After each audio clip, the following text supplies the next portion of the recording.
This is about to take a second, but all right. What up, Twitch? What up, YouTube? Oh yeah, YouTube. Let me get on. Yeah, YouTube. we're on both. Keep forgetting that. M.O.D.O.K reaction time. Woohoo! I should get my podcast recorder ready. Yes, indeed. Yes, indeed. I'll share the YouTube link as well here. Oh crap! Here. I got Twitch, YouTube, and us all talking unmuted.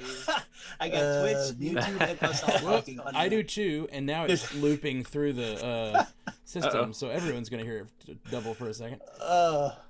It's like a bad rave flashback. It's like a bad what flashback? A bad rave flashback. Oh, I gotcha. That Star Wars thing. No, like an actual late night rave. Ray. I thought you said Ray, and then I was thinking of like her visions that she has where she's duplicated. Nice. I went Star Wars deep. Sorry. I guess not that deep. It's only the newer movies, but still, for me, that's Star Wars deep. For some reason, I'm not getting the notification that the Twitch is live. I do see that YouTube was live. I got the YouTube. Sometimes it doesn't notify everybody. It's like a weird.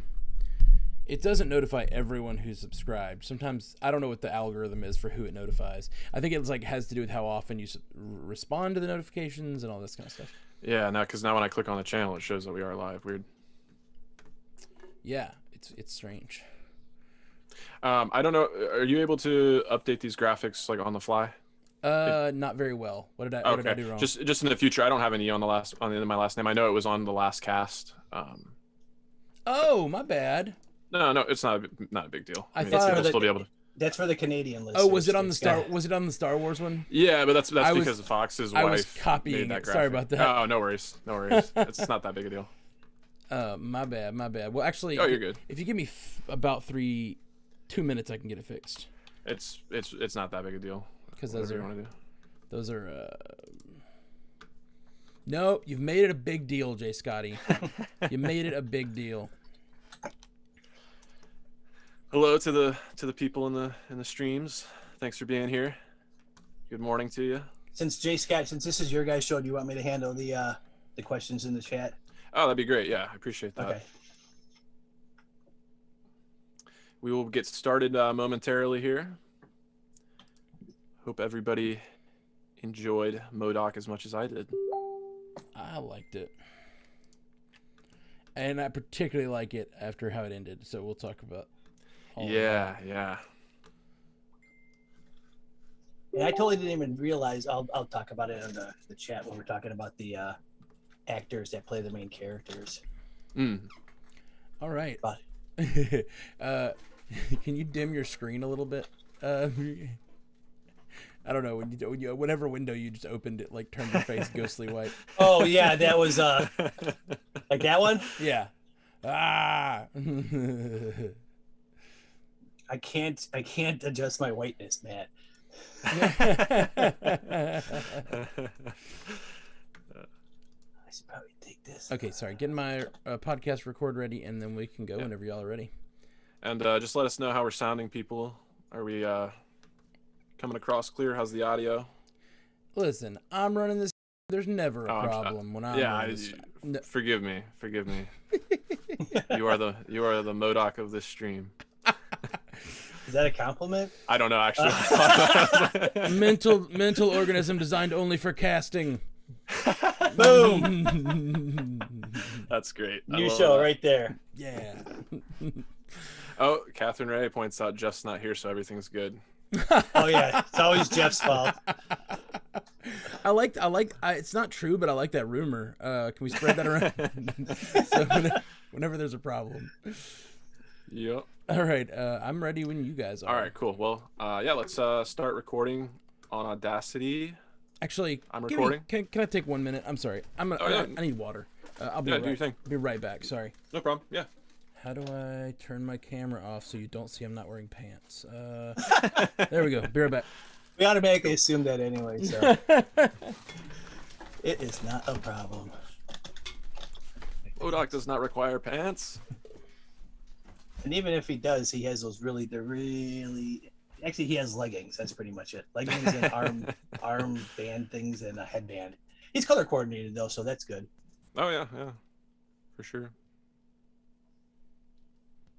All right, let's do a couple things here. Twitch. I'll make the note. Yep. If we do get some feedback in the Twitch stream, tag Brian V. Klein, make it a little bit easier on him, and to the people in YouTube, same thing.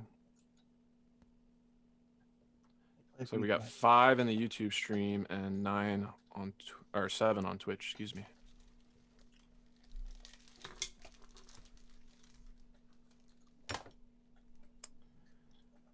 Just waiting on the mental organism designed only for casting here, and we'll get started. That we gotta make that a thing. Oh yeah, it's a thing already. Yeah.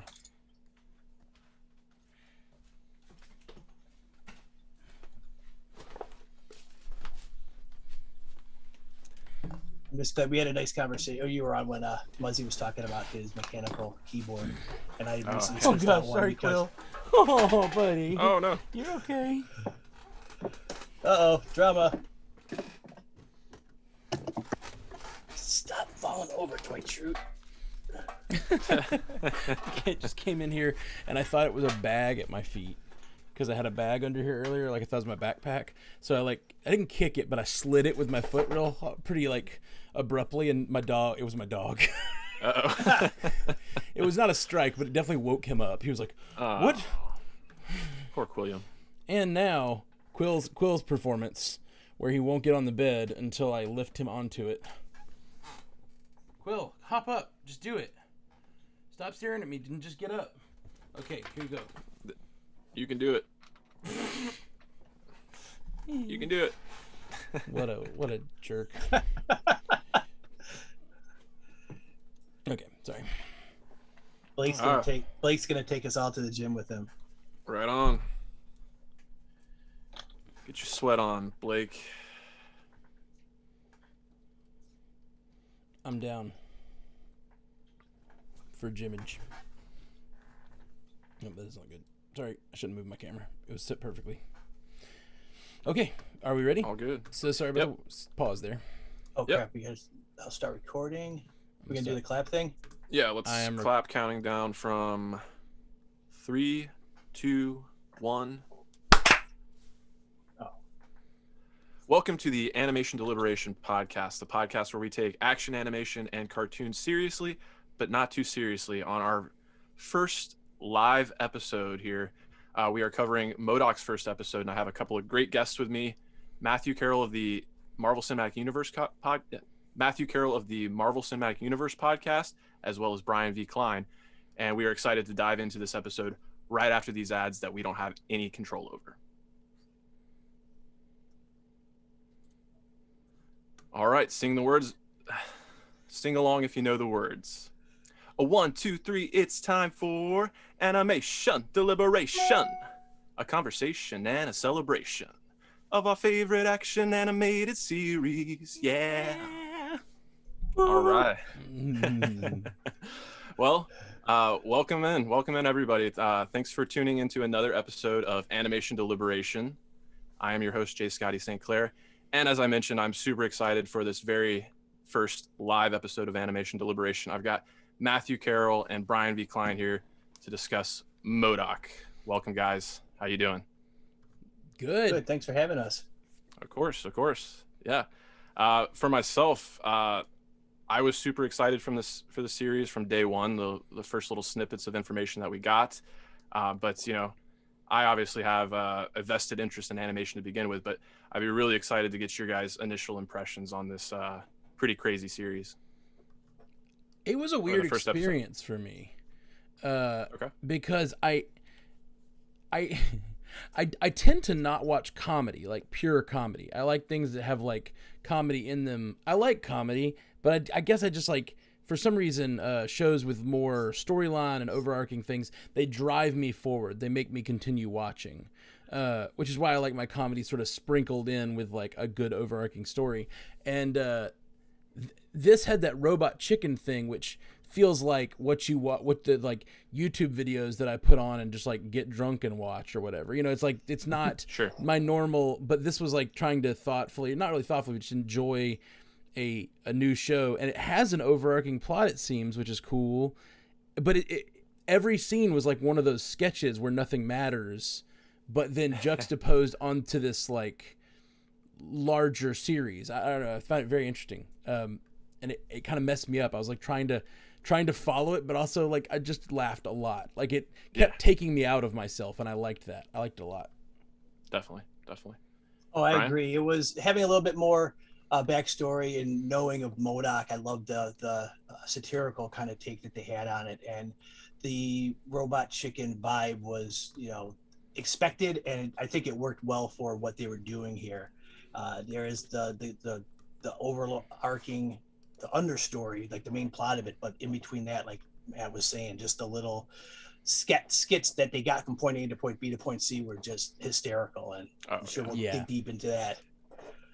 So yeah, the robot chicken comparisons are pretty apt. That's a show that's like leans fully into the absurdity, but I really do like what you bring up, Matt. Like there is obviously that absurdity, but it's driven by this emotional through line, and it seems like there's actually going to be something connecting us to this pretty crazy character. But even with like the opening scene, we open with like a young George Tarleton crying, and it kind of helps to humanize this incredibly egotistical creature like going forward.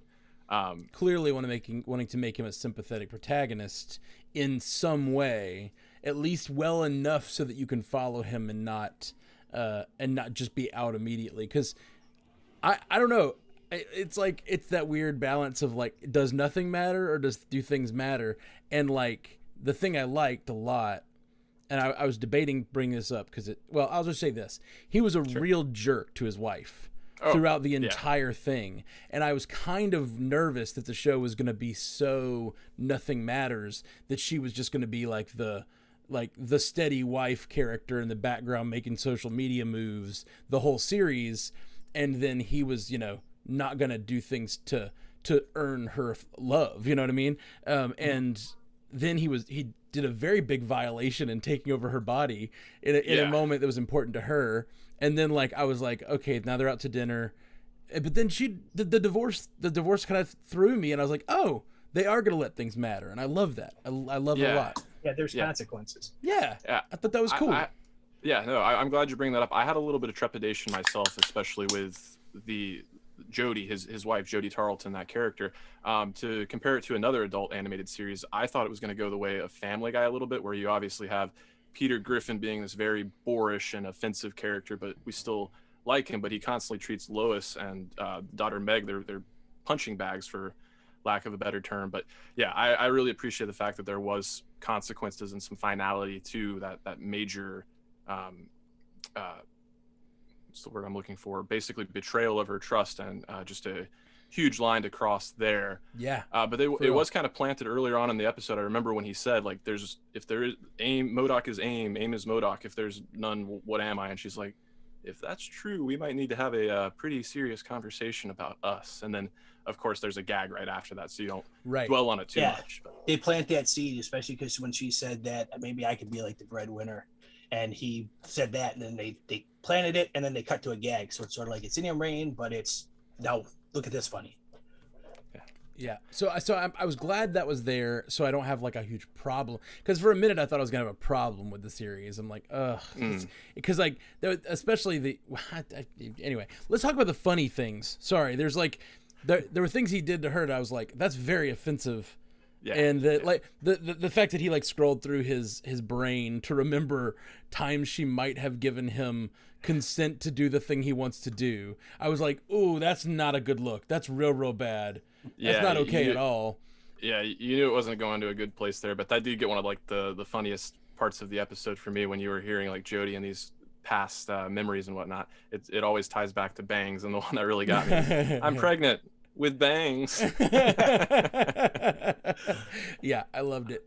There were multiple lines in this entire episode that just made me like guffaw, like really laugh hard sitting here at my desk, and like the boot missing and Iron Man just going, uh-oh.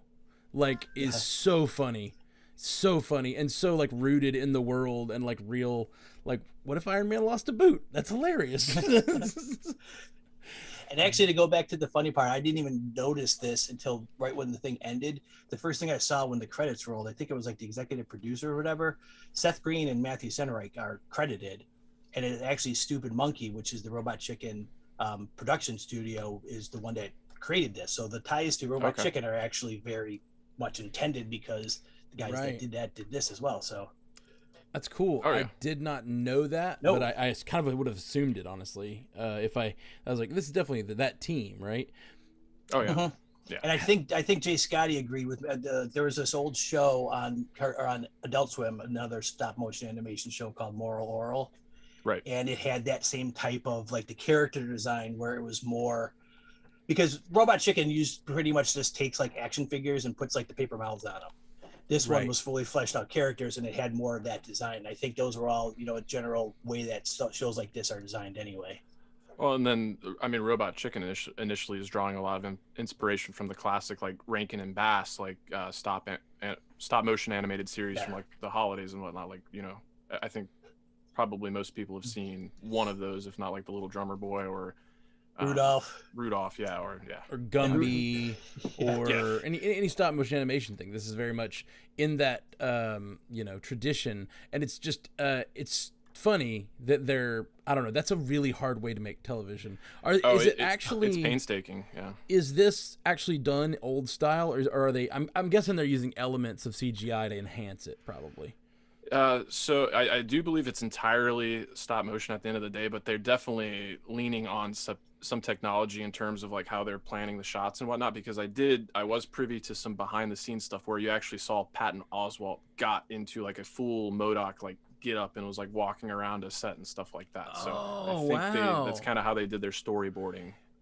Interesting. Well, you say storyboarding. I wonder if they did like a form of like, yeah, that's interesting. I'm really gonna have to go look because it sounds like based on what you're saying that maybe they did some like almost motion capture and then animated it based on that, or like, I don't know. I would look to not to get off track too much, but if anybody's seen like the Lego movies that came out, starting with like the Lego movie that had Chris Pratt as the main voice there, they do that where it's obviously they have to lean on some technology, but when you zoom in, you can see like the little imperfections on the plastic.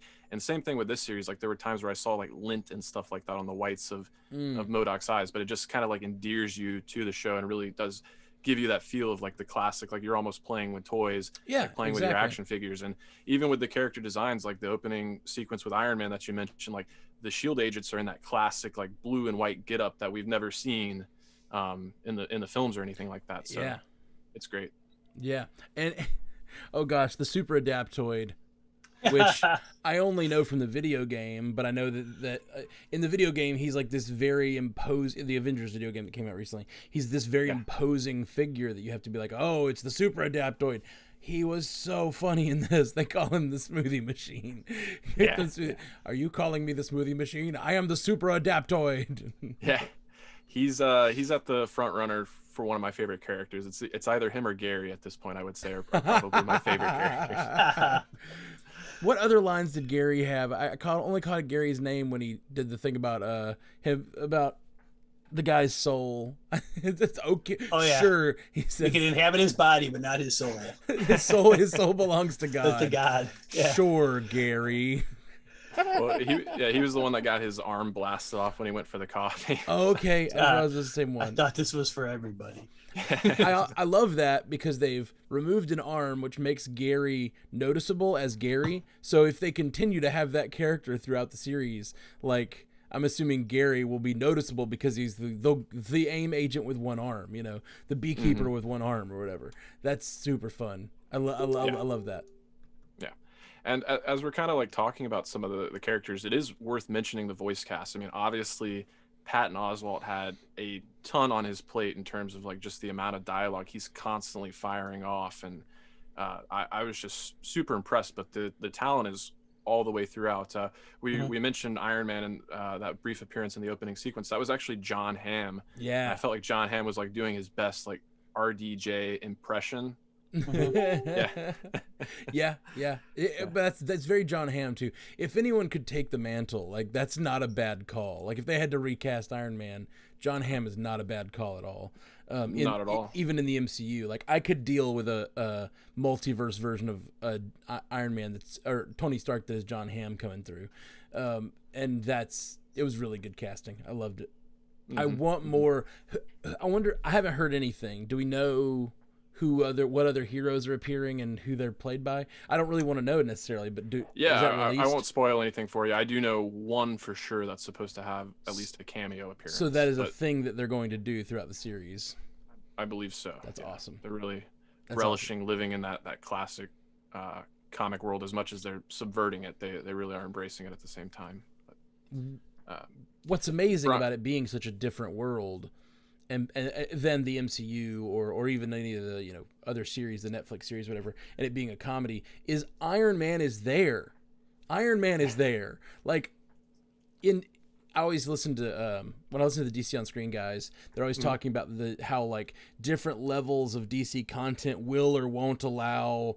Like, oh, they can't use Batman in that series, so we'll keep using other characters that are kind of like Batman. And similarly, the MCU has that problem, but it's because the actors who play them aren't necessarily going to come show up on Runaways, right? But this being animated, and they still got John Hamm, which is freaking awesome, but Iron Man is there. They get to make an Iron Man boot joke, and Not a joke. It went on for about 5 minutes. That's true. I'm going to take this boot to she's about to announce that she's going to sleep on the couch so I can take Iron Man's boot to my marital bed. Yeah. What the? He's like, do you think he has different ones for different seasons? Because this one smells like a fall potpourri. Like, oh God, it was so funny. Man, really, really good. Yeah.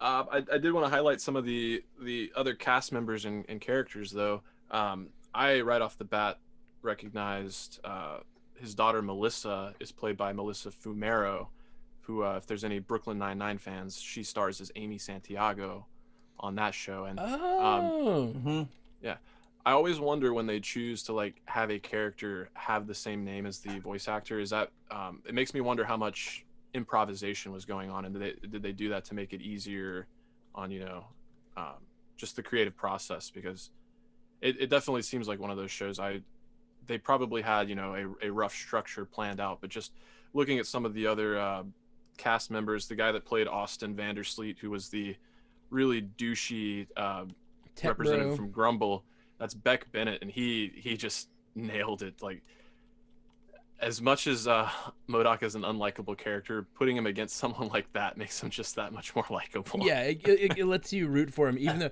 I love that kind of character that like he doesn't even really do anything wrong. Like he's disrupting an evil organization and making them make a tablet. Like that's a good guy, really.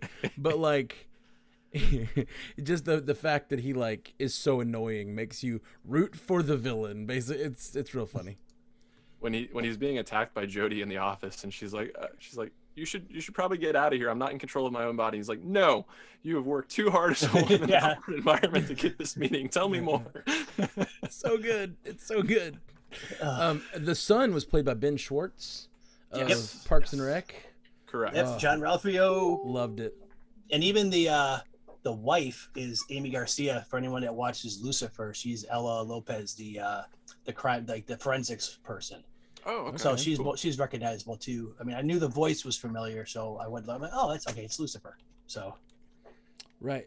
The voice of the Adaptoid was familiar, but I couldn't place it. John Daly. Oh, from the 9. He was on the guy who wore the little shorts on that show about the police, right? That's John Daly. No. Thomas. That's Tom Holland. Not Tom Holland. Thomas Lennon. Yeah. Tom Lennon. Okay. John Daly was on the Kroll show. I know that. Okay. He's one of those guys where you hear his voice and then you see him and you're like, oh, okay, that's him. Yeah. I don't think he's broken through quite as much as some other ones, but he's always been like a player on other people's shows and stuff like that. Gotcha. Okay. Yeah, looking at his face, I know him. I just couldn't remember from what. Yeah. What did you guys think about like the violence? I mean, obviously the show is rated MA. I'm just coming off of Invincible, where we got a lot of feedback regarding the violence and whether it was gratuitous or not. But I love the way it was just played to comedic effect here.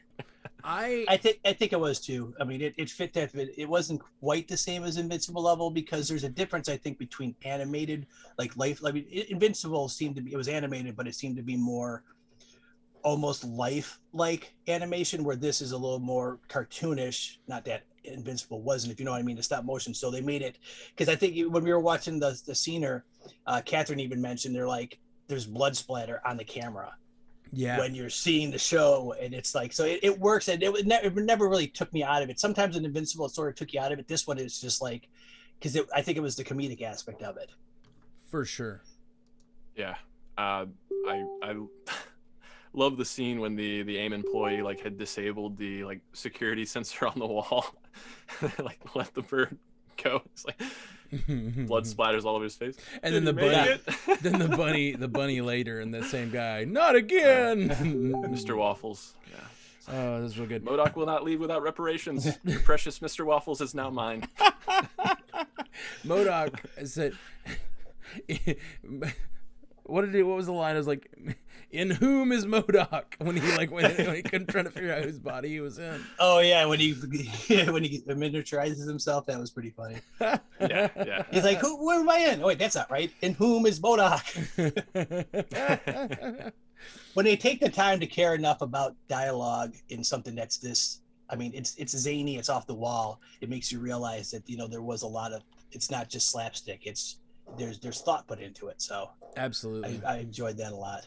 Absolutely. The thing with the violence is, like, I'm trying to let go and let it not matter to me, like, because violence does bother me in a lot of things, but I know this is being played for comedy effect, but I do have a little hard time, not just the violence, but also just like the gross things, like that experiment that they had, the dog. Oh yeah. That really gets to me. Like, I don't like seeing dogs that look like they're hurting, like him scratching kill me, and like I just have to be like, it's animated, just have fun, fun. Yes, because then like Monica grabs him and just like throws him over her shoulder, and it just yeah. Oh.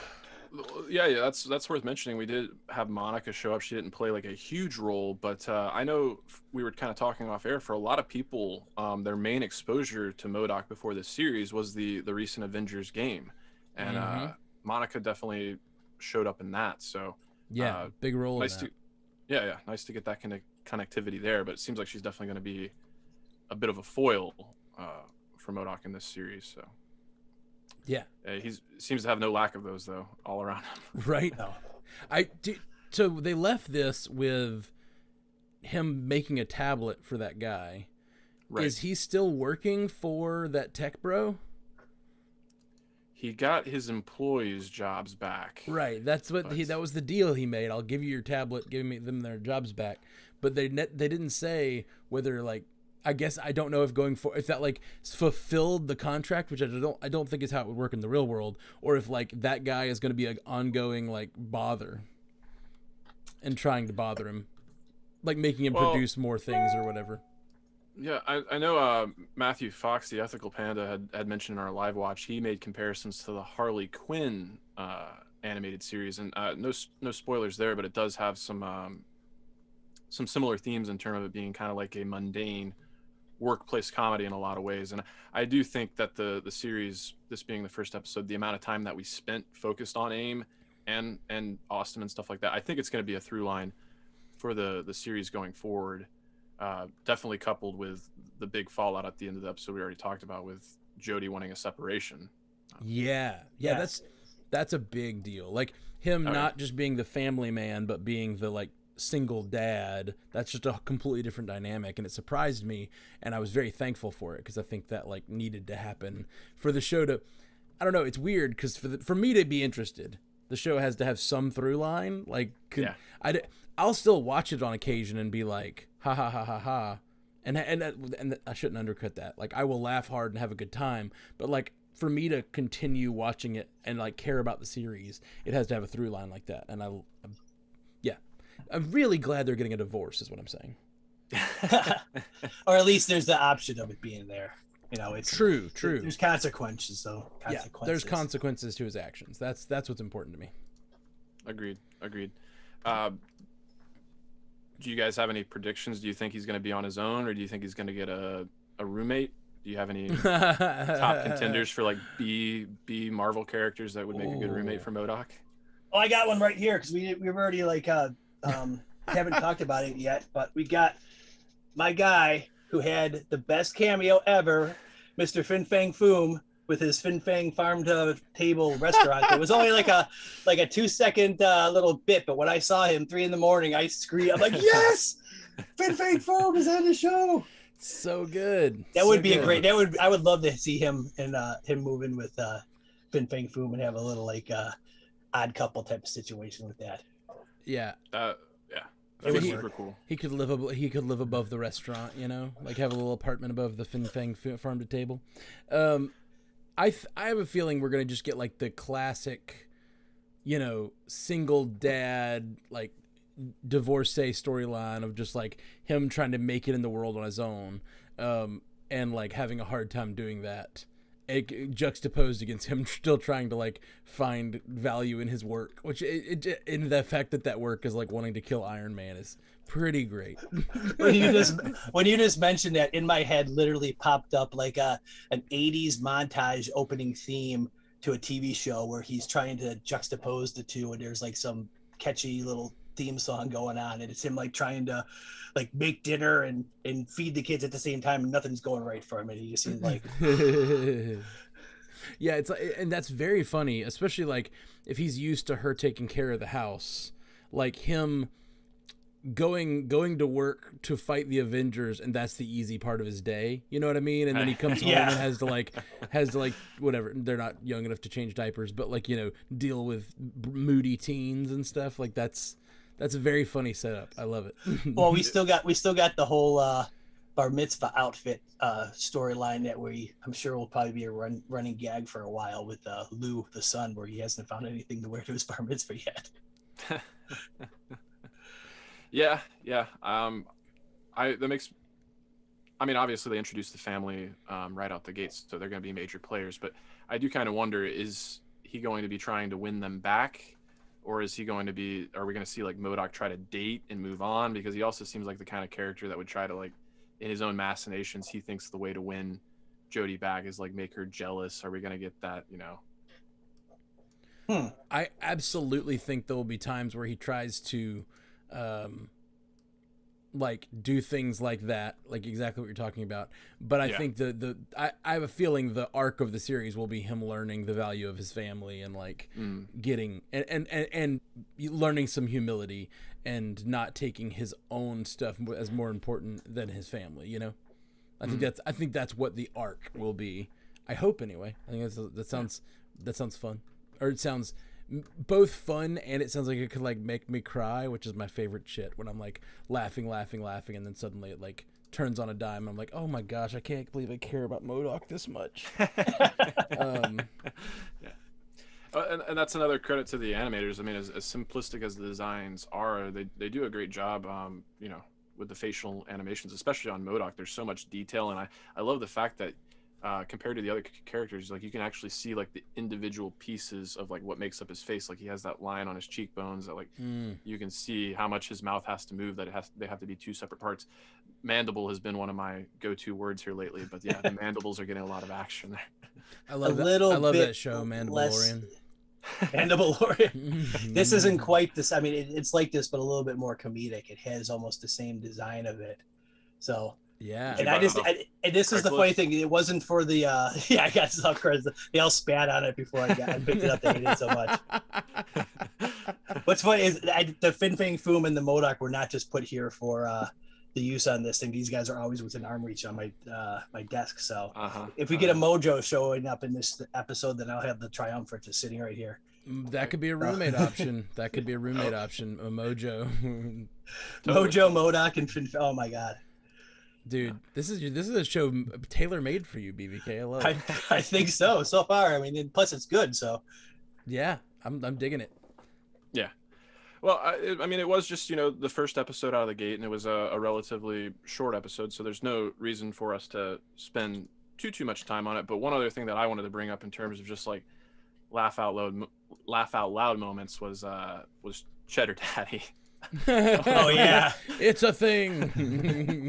Stop trying to make that a thing. Do you guys have other standout moments you wanna bring up? I love one of the first Iron Man lines when he's apparently watching the British Bake Off in his helmet, and he's like, that concept is just funny. He's like, "Are you watching the British Bake Off in your helmet?" No, I'm not I'm binging savoring it. No more than 2 episodes a day, maybe 3. And then he heard when M.O.D.O.K gets like blasted out of the sky, you could hear him yell who the winner was of that season. Yeah. So he like totally spoiled it for him. So I'm assuming I never watched the show, but he yelled some name. He's like, Ben something won. So that's great. That's great. I liked Boot Envy a lot. Then he was mad at Monica. Monica's mad at him. It's like, I see what this is. This is Boot Envy. There was just so much funny. I mean, there was a few of the ones we already mentioned, the laugh out loud moments. I like the one when they were intercutting when they're at the house brainstorming, and what the guy's name from Grumble came and talked to him, and in the background, Austin, you could see Lou with the other AIM agents. He's sort of like parading around in one of his outfits, like he's doing it's almost like a conga line or something, because he's finally found the fabric that he could make his bar mitzvah outfit out of. Just little things of detail in the background made me laugh too. Oh, I didn't see that. That's great. That's wonderful.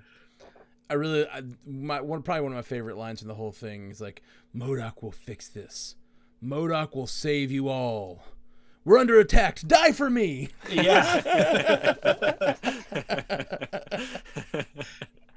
Yeah. Oh, yeah. I guess 1 down, 9 to go. I'm actually excited to watch this is one of those shows that I'm sort of glad is available all at once. So you can go in, you don't have to wait for it. You can watch it on your own time. So I think I might actually, when I get some free time this weekend, to catch 2, 3, 4, maybe. I always say that I'll watch 2 episodes. Next thing you know, it's like, here's another show you watch because you just ran through the whole thing. Like, okay. Yeah. Well, BVK, I know you were kind of keeping an eye on the stream there as far as feedback goes. Did we get any interesting things happening in that regard? We got some over on YouTube. Drew Gretsch says, really loved the first 3 episodes. So he watched more than just what we were talking about on M.O.D.O.K. It's a fun show that reminds him of Deadpool. It's the most Marvel and the least Marvel thing they've ever done. And he loves the animation. And he hopes this show goes on for a few years, which I can see them maybe doing this since it's such a standalone thing. Like we did mention at the beginning when they opened the credits of the show, it just said Marvel. It didn't say Marvel Studios, so we know that it's not in the MCU proper. But not that anyone really thought it was going to be, but it's still. I mean, just because it's not part of the MCU doesn't mean that it's not going to be any good. Yeah, it's we got, I think it was from Drew as well in that case too, but we got some similar feedback on Invincible. And in the case of Invincible, it's like the comic has already run its course, so we know that there's like a set story there. And we, I think we kind of said there that we appreciate when a show knows when to stop. So rather than just trying to milk it. So in that regard, as long as they continue to have like compelling stories and they can balance the comedy with the funny action and the heartfelt through lines, like, yeah, keep it going as long as possible, but don't let it sacrifice the quality. I don't want it to be, it doesn't need to be the flagship show for Hulu or anything like that. I hope it's successful, but yeah. Exactly. So then over on the Twitch stream, we had already mentioned that Matthew Fox said it reminded him a lot of the Harley Quinn TV show.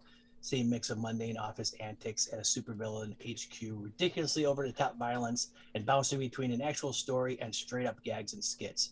So if you find that good balance and it works, Harley Quinn's a good example too. That does that a lot, where it's the main overarching storyline and then just a whole bunch of ridiculousness that cuts in between it. Because even with this show, there's a lot of laughs, but there's a lot of it gets serious at sometimes too. Right, and that show's on its 3rd season, right? Third season will be coming up soon. I think they've done 2. Also on the chat, Catherine Ray, when we were talking about Iron Man, said that she didn't think that John Hamm was actually trying to do an RJ impression, which I was happy about. Happy to have some differentiation in the character. Interesting. And she also loved all the violence. Bring on the ketchup blood. I thought I caught a little bit of an inflection that was trying to sound like RDJ, but maybe that was just me. It could, even like with the recent stuff on Disney Plus or Disney XD with the Spider-Man show and the Avengers show that was on, the character of Iron Man, or actually Tony Stark, always has a little bit of that RDJ, but there's enough to it to where you can tell that it's an influence, but not a straight up mimic of it. Yeah, that's how I felt about the John Hamm. Like he was a fast talking jokester.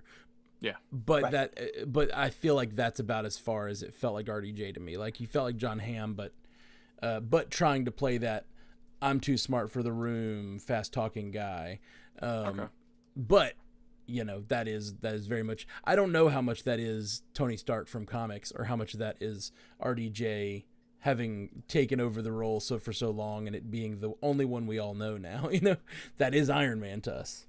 Exactly. We got one more in the chat, and it's Matthew Fox again. He says, this is dealing with Austin. I feel like Austin feels more evil because he actually exists.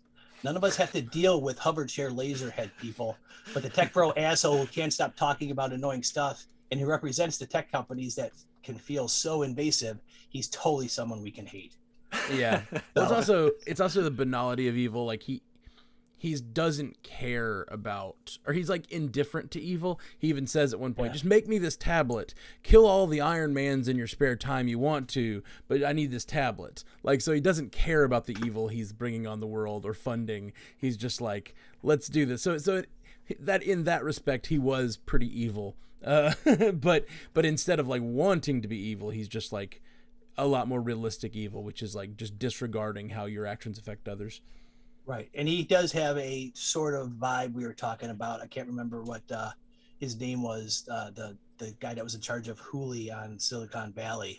Gavin Belson. Gavin Belson. Yeah. It has that same kind of vibe, but I mean, Gavin Belson was even more of an asshole. At least Austin here has the front of him being like the cool dude guy, but it has that same type of inflection of character. Right. Totally. Yeah. Well, I think that'll probably do it for the discussion on M.O.D.O.K here, but as I've stated, definitely excited to see some more and have more discussions on that, and hopefully you guys can participate in those. I know Jeff's excited to hop on, and definitely looking forward to having Zuhair back on the conversation. But just one of the housekeeping things here, I definitely appreciate all the support we've gotten as a new show. Thank you guys for all the 5-star reviews that we've gotten. We did have our contest that we were doing in partnership with our network here, and they actually announced the winner on a stream earlier this week, and that person was KL Bucks. So, Matt, at this point in time, you have not heard from them yet, correct? They may have, but I haven't seen it yet. So if you have not contacted us yet, shoot us a message at mcucast.com would be the easiest way for me to hopefully see it.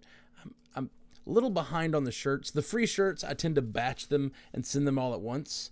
And because we had some other merch issues this earlier this season, I've got a lot to send, and I'm gonna start sending them today. I'm gonna send at least one today because one person has told me their child is waiting on the shirt, and I'm like, I'm so sorry.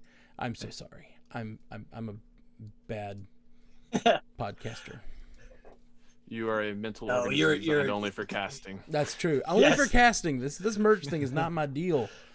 Designed only for casting. Well, for the Animation Deliberation Podcast, if you want to send us feedback, the best place to do that is animationdeliberationpodcast@gmail.com. And that t-shirt contest we were doing is one of the benefits of being a part of this network, and having these two great guys on to have this conversation is another benefit of that. So go to strandedpanda.com for all the wonderful things we're doing there. The Marvel Cinematic Universe podcast, the Star Wars Universe podcast, which we are partnering with concurrently here to do coverage on the Bad Batch. So continue to look forward to that on Friday mornings. 9 a.m. Central is going to be the usual time for that. And Brian, anything that you want to plug on your end? Not really. I just if you want to chat, I'm on the Stranded Panda chat a lot as a mod there. So just come over and look for me there. Like we mentioned on the last pod and even here, don't have my own show, but I'm guesting on almost every other one. I know that with Jay Scotty and Zuhair, we've talked about, I'll be on some of the upcoming animation deliberations, and we got some stuff with the Loki show that I'll be involved with. So just, if you see me, I'm happy to chat about everything all the time. So that's about it. And Matt, not to lead the witness too much here, but you were telling me you just completed an album. Oh yes. I do music, and lately I have been doing music under the moniker The Garage, and it's I have Marvel related songs and Star Wars related songs and Star Trek.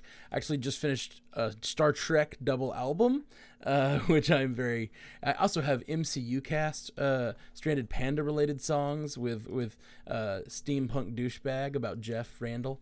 But if you like that kind of thing, check out The Garage on Spotify and everywhere you get music. But yes, I finished one today, and I'm very excited to get it out. But it won't be out for 2 months probably, because it's got to go through the process of getting uploaded, and I'm printing CDs so that the people who actually funded the thing can get them first before it drops online.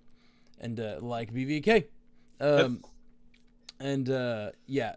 so I planned on having this thing done in like May of last year, and it's really been hard. But the next project is my Black Widow album, which I'm hoping to have in time for Black Widow, but that's real soon, so we'll see how that happens. And putting two out that close together is stupid, but I just want to make it. I'm having fun. You got to do it. I gotta say, it's the first time I mentioned this on any kind of cast, but that thing you did with the Picard, making a song every episode, that was just ridiculous. It was so cool, and it was just, man.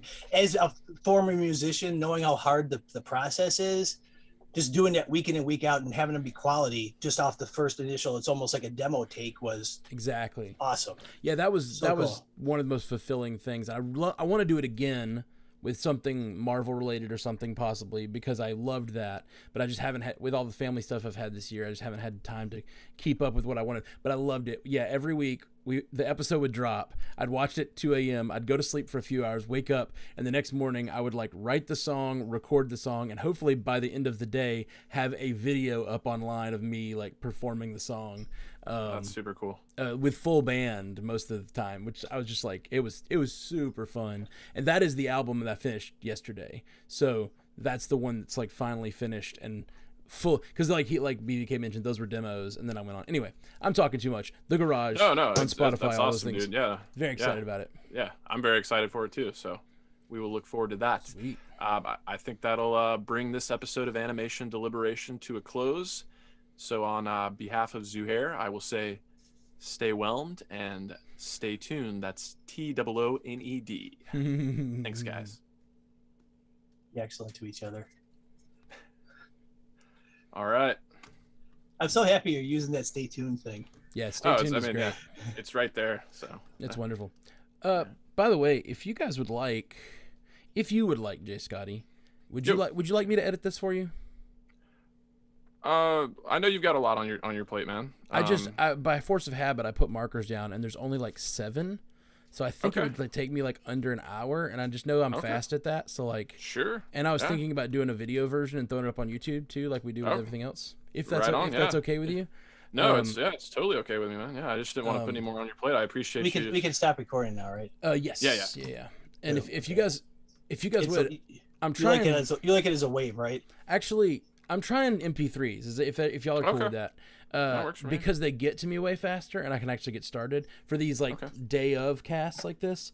I think because that's the thing that holds us up a lot on WandaVision and the other shows. It was waiting on the wave files to get to me was forever. Yeah. And I think MP3s will be faster. And I've edited with MP3s lately, and they don't sound worse. They sound just fine. Okay. On the Twitch feed, Fox wants to know if he can throw up the video of the Bad Batch on YouTube. Yeah. So if you want help while you're editing that, Fox, let me know, and I'll help you with the. I have a very particular process that I use to get the audio right, and then So what I do is I don't know. This is probably too much for live stream. Nah, come on. We're all podcast fans here, right?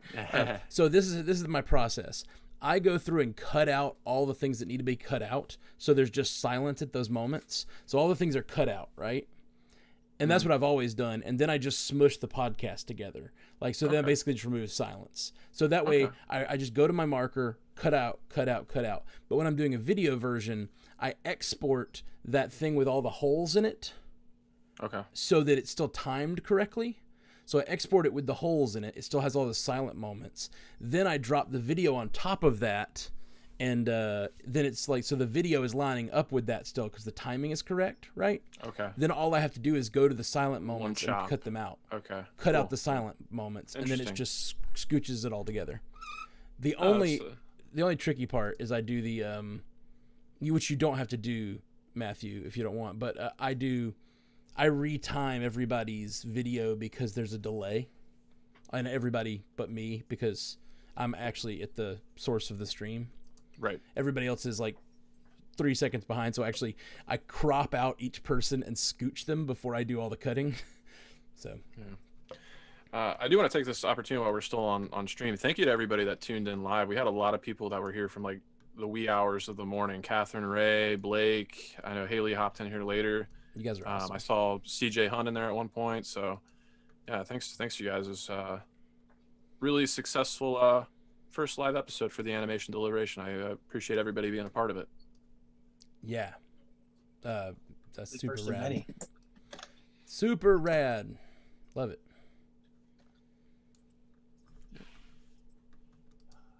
Trying to get. Where do you want me to send the file to? Just upload to anything you upload to and send me a link, I guess. Or like. Okay, so just put it on because I know that like I won't put it into Matthew Fox's Google. I can put it into. Well, yeah. I'll Dropbox it. I'll Dropbox it and then send you the link. I think in Matthew Fox's there is a folder for Matthew Carroll, and you can just drop it, or Matt Carroll. You can drop it in there too. Which works for me. That's easiest. I think Matthew Fox keeps saying he wants to use something else for that, but we need to figure that out. He's probably. Let's see on the Google Drive. There is. Okay. Like I don't know the difference between OneDrive and whatever the other thing is that he uses. Google Drive, yeah, OneDrive I think is Microsoft, and Google Drive is. Okay. Google. Right. Yeah. There we go. It's Gavin Belson. It's Hooli. Yeah, Hooli. I'm using the Hooli Drive. Yeah, because Fox uses the OneDrive. Should we do a Zoom call? Should we just like see if anybody else does? I'm available to hang out for a little while. Okay, I'll. I'm at least available till this audio. I really shouldn't be. I really need to go work, but I'll at least start a Zoom call. Yeah, I really do appreciate you doing that, man. That's very kind of you. I appreciate the gesture there. Oh, dude, no problem. I'm dropping a Zoom link in the chat if anybody wants to hop on. Boom. Boom. Feel free to join the Zoom call, and we'll switch over and do a little After Dark style chat about M.O.D.O.K or anything else. If you want to know more podcasting tips from Matt Carroll. Podcast editing specifically. Mental organism designed only for casting. Oh no, I just realized when I switch, you're all going to see my room. Hey, the camera's kind of high. That's good. What's up, Blake? Hey. Hey. I'm walking to the gym. Blake. Ooh. I'm impressed. I got to start going to the gym. My gym is like 3 miles away from my house. You're walking there? Cool. That's a good workout. Yeah. Yeah, for real. That's a lot. Hey, it's Office Haley. Office Haley. Better to Zoom. That's how much I don't like the treadmill. Treadmills suck, dude. Yeah, You know what? That's the thing. I can sit there and jump on my bike and ride for 2 hours, no problem. I jump on a stationary bike in like 10 minutes. I go, fuck this. I don't want to do this anymore. And with the treadmill, I could walk for like 10 minutes. I could go out and walk forever, but I don't like walking on like a stationary thing. Yeah.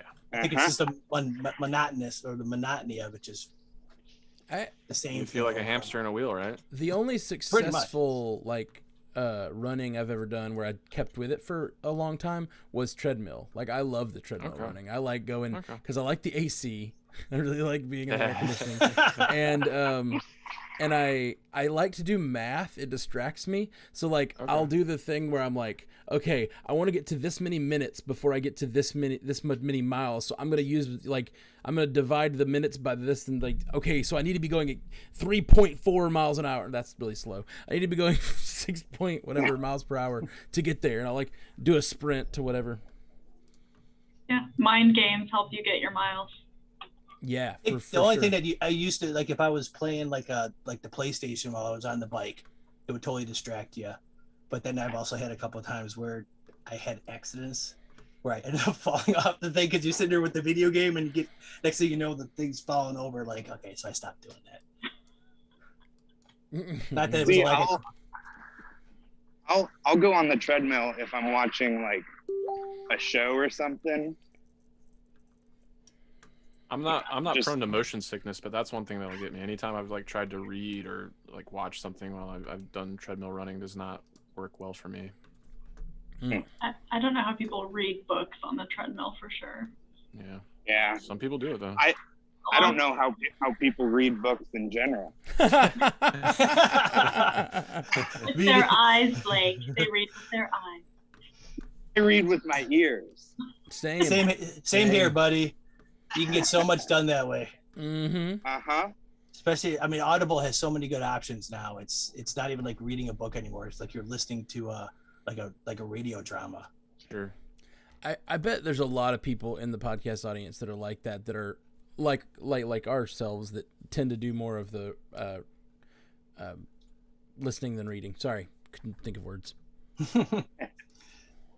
There was one time I listened to last year the whole Dark Tower series, and it was done so well. But then they added that last book, The Wind Through the Keyhole, which is pretty much like it's in the story, but you really don't need it for the story.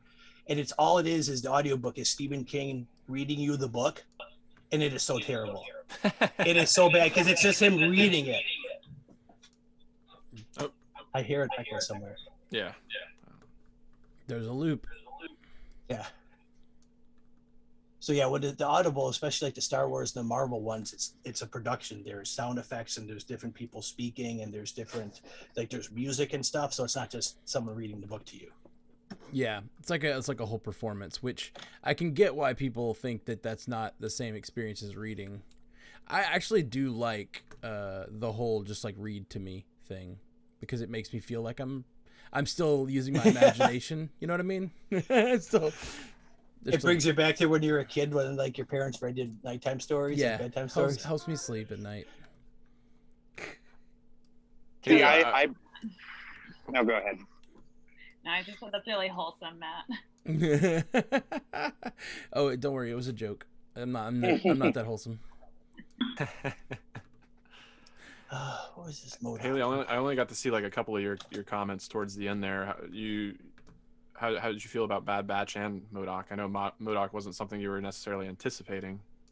No, I wasn't gonna watch it, but I might. And Nathan might like it. He likes irreverent stuff like that. Yeah. So I'll maybe watch that with him because I don't usually watch things with him. I watch them by myself, and then he has to catch up. So I'll be like, "Oh, you want to watch something with me?" Bad Batch I thought was great. I agree that it was like the best episode so far. And I just thought it went so fast. All of a sudden it was over and I was like, oh, I wanted more. Yeah, right. And I love Finnick Shand. I love Ming-Na Wen. Everything she does. But I didn't think there was anything really, no big takeaways for me in this episode necessarily. That's fair. No, like we said, it's action. It was not a lot of plot development, but it wasn't necessary. It wasn't a filler episode, though. No, it really, like I think you were saying at BBK, just shine more light on Omega and her naivete and her childlike behavior. And yeah. Haley, I think you have the Omega pronunciation like nailed. You did like the perfect job of like, blending the two. Yeah, I think you did. Yeah. Oh, well, don't ask me to do it again because I won't be able to. I love her. She's so cute. Mm-hmm. I love when Wrecker was holding her, like little Uncle Wrecker holding her, and then he got his head bashed in. Yeah, that him hitting his head all the time is going to end up coming back to haunt us, I think. For sure. Matt's expression. Yeah. I don't think they're going to kill him off, but he might end up having, it might be something weird where it activates his chip, and then all of a sudden now he's like, he starts going after the other Bad Batchers or something where it just makes him, and him unhinged is going to be weird. Makes him just susceptible enough to be recruited by Crosshair or something like that. Yeah. I saw Kevin Kiner that does the score somewhere. He was talking about doing cues and like crying while doing it. Did you guys see that? I don't remember No. if Twitter or Instagram. I saw it somewhere on the interwebs. And I was like, oh shit. What does that mean? That could also be too if he was like last week when we were talking about how he was the what theme was, oh no, never mind, that was in the Clone Wars where he was bringing back like the Leia and Yoda themes into the story. So maybe he's thinking back like, oh, all of a sudden he's pulling a theme from somewhere else that made him think, oh crap, the final fate of this person. So I don't want to think too hard because especially with the Bad Batch being so many characters that have unknown fates. I mean, obviously we know nothing's going to happen to Fennec Shand, but I found it. I can read it unless somebody doesn't want to hear it. no, go ahead. It was Kiner Brothers music on the 15th. Been working on the finale of The Bad Batch. Quick question. Is it normal to be working on a cue so hard you start crying? Okay, well, now you said it's a Stressed season out, finale. or is it just the music, or is it the show? That makes me think it's going to be a big cliffhanger moment when something happens. I could take a second season. Well, I think they're going to announce, I think, on the 25th, season 2 and 3. Okay. That was what the rumor was, because that's like I know May 4th is the quote unquote Star Wars day, but May 25th is the day that 3 of the 9 movies were released. Like the original Star Wars was on the 25th, so that's sort of like the fans quote unquote Star Wars day. Well, May 19th is forever seared in my memory as well, because that's when Revenge of the Sith came out in 2005, and yeah. And Attack of the Clones came out that day before, right? Okay, yeah. There was a period of time where May 19th was the day, yeah. And it works that way when they're 3 years apart and there's that leap year in between it, and so boom, it hits the same time. That's the same thing that happened with Jedi and or Star Wars and Jedi are both on May 25th. I like that release window a little bit better than what I mean. I love getting the Marvel movies like as early as possible, but I almost kind of didn't like, to some extent, like getting them like towards the end of April, like so early, because it's like that made the summer blockbuster season seem so front loaded, and it was almost like there wasn't anything to look forward to like later on unless Marvel had another movie coming out. Yeah, because they kept doing it, moving it forward and forward, but I think it was because it was going to dominate anyway. So when you already have a movie that's out 2 or 3 weeks, and then all of a sudden the Memorial Day weekend hits, and then it has a bump in the box office, it means they were going to get that box office anyway. But I mean, you can't complain when you had, what was it, when Endgame opened, and that was at the end of April, and it opened to $1 billion worldwide. Right. It's going to do that, and then it still did good week 4 and Memorial Day. So yeah. It's at that point they were also still competing against themselves in a lot of ways. I remember back when Black Panther was out, and then all of a sudden it's still out and it's still in the theaters doing well, and then Infinity War comes out and it's like 1 and 4 at the box office. Like, yeah, that's not supposed to happen in this day and age. Yeah, it's kind of crazy having gone through this drought that we just went through, considering like from 2017 into 2018, like we had like a Marvel movie like every 3 or 4 months for a little while. Yeah, it was nuts. On average. And then for the rest of this year now, it's going to be like crap. I mean, we got 4 movies this year. Yeah, I was just looking at that. It's July for Black Widow, September for Shang-Chi, Eternals is November, and Spider-Man is December. Yeah, it's crazy. We're halfway through the year and still have 4 movies. That is crazy. Yeah. And 3 shows? 3. Well, we got Hawkeye, Miss Marvel, and Loki and What If. I love it. So 4. Well, by this time next year, we will have had 6 new movies. Yeah, because we got Doctor Strange and Doctor Strange would have released like a couple of months ago, right? Yeah, and then May And is Thor? Yeah, Love and Thunder comes out in May, around this time next year. So, six movies within a year. And some of those more of the shows too. So, because if you go to like phase 4 on Wikipedia, it just is like, holy crap, there's like 16 things listed with the movies and the TV shows, and yeah, now it's all connected. It's wild, man. It's really wild. I can't wait, and I'm really hoping as the cast we can like really do a good job of capturing and like covering all that stuff. Like, I was having so much fun, with WandaVision and with Falcon Winter Soldier. Like, but part of that was like my job was still on hold from the pandemic, and like I was able to basically just do it all day long every week. I was just like, this is all I do is cover this Marvel stuff.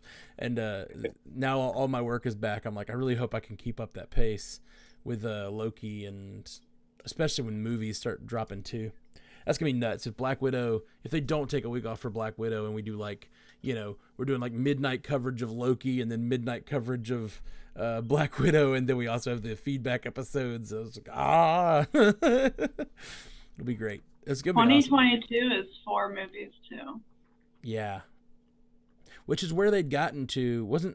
They were planned 4 movies for right before the pandemic hit, right? And then yeah.